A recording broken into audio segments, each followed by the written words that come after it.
ஆண்டாண்டு காலமாக நடந்து கொண்டிருந்த இந்த பிரச்சனையை சமீப காலமாக நீங்கள் ஏன் இதில் முன்னெடுத்து இதை ஒரு பிரச்சனையாக மதக்கலவத்தை தூண்டுகின்ற அளவிலே நீங்கள் கொண்டு வருகிறீர்கள்? இங்கே பிரச்சனையை கொண்டு வந்தது இஸ்லாமியர்களா, இந்துத்துவ சக்திகளா? நீங்கள் சொல்வது போல அடிப்படைவாதிகளா இல்லை இந்துத்துவ மதவெறி சக்திகளா? ஆக பல பிரச்சனைகளை இங்கே செய்து நாங்கள் தான் பெரும்பான்மையாக இருக்கின்றோம் என்ற அளவிலே நீங்கள் பேசுவது மனசாட்சியின்படி, நீங்கள் கும்பிடும் கடவுள்களின் அந்த இதுபடி கண்டிப்பாக அது தவறான செயல். நாகரிகமற்ற, பொறுப்பற்ற, உண்மைத்தன்மையற்ற செயலை நீங்கள் செய்து தமிழ்நாட்டிலே ஆட்சியை பிடிக்கலாம் என்று நினைக்கிறீர்கள். நான் சொல்கிறேன், நான் இருக்கும் வரை, நான் இறக்கும் வரை என் மாமன் மச்சனாக, என் சொந்த பந்தமாக, என் தொப்புள் கொடி உறவாக இருக்கின்ற பெரும்பான்மையான இந்துக்கள் ஒற்றுமையை விரும்புகிறார்கள், மத நல்லிணக்கத்தை விரும்புகிறார்கள், மதச்சார்பற்ற நாடாக இந்தியா வளர வேண்டும், வல்லரசாக வேண்டும் என்று நினைத்துக் கொண்டிருக்கிறார்கள்.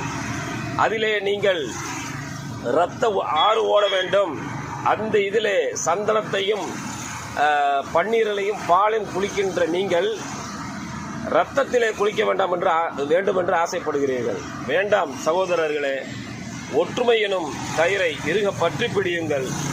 நாம் போகும் பொழுது எதையும் கொண்டு போவதில்லை. இருக்கும் வரை ஒற்றுமையோடு இருப்போம். நாம் இறக்கின்ற பொழுது 4 பேர் நம்மை தூக்குகின்ற பொழுது அதில் ஒரு இஸ்லாமியன் இருக்கலாம், ஒரு இந்து இருக்கலாம், ஒரு கிறிஸ்துவன் இருக்கலாம்.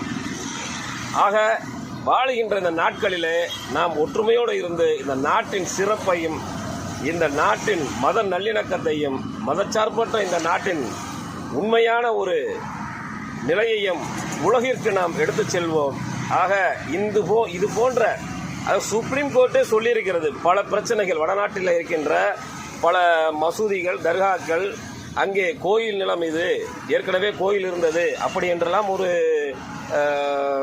பிரச்சனைகள் வருகின்ற பொழுது சுப்ரீம் கோர்ட் ஒரு குறிப்பிட்ட ஆண்டுக்கு பிறகு இதுக்கு முன்னர் எப்படி இருந்ததோ அதையே நம்ம பின்பற்ற வேண்டும் என்று சொல்லிக்கொண்ட இந்த நேரத்தில் மீண்டும் இது போன்ற மத ரீதியான பிரச்சனைகளை கொண்டு வந்து அங்கே ஒருத்தன் மிகவும் வருத்தமாக இருக்கிறது.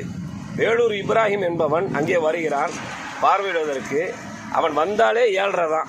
அவன் இஸ்லாமியன் என்று சொல்வதற்கே தகுதியற்றவன். அவன் அங்கே காவல்துறை அதிகாரியிடம் சொல்கிறான், இங்கே முருகன் கோயில் இருக்கிறது, அங்கே இஸ்லாமியர்கள் ஆடை வெட்டுகிறார்கள், மாடை வெட்டுவார்கள், இதே போன்று பன்றிகளை மசூதியிலே போய் நாங்கள் மசூதி அருகிலே வெட்டினால் வெட்டுவார்களா என்று ஒரு கேவலமான ஜென்மம் என்ற அளவிலே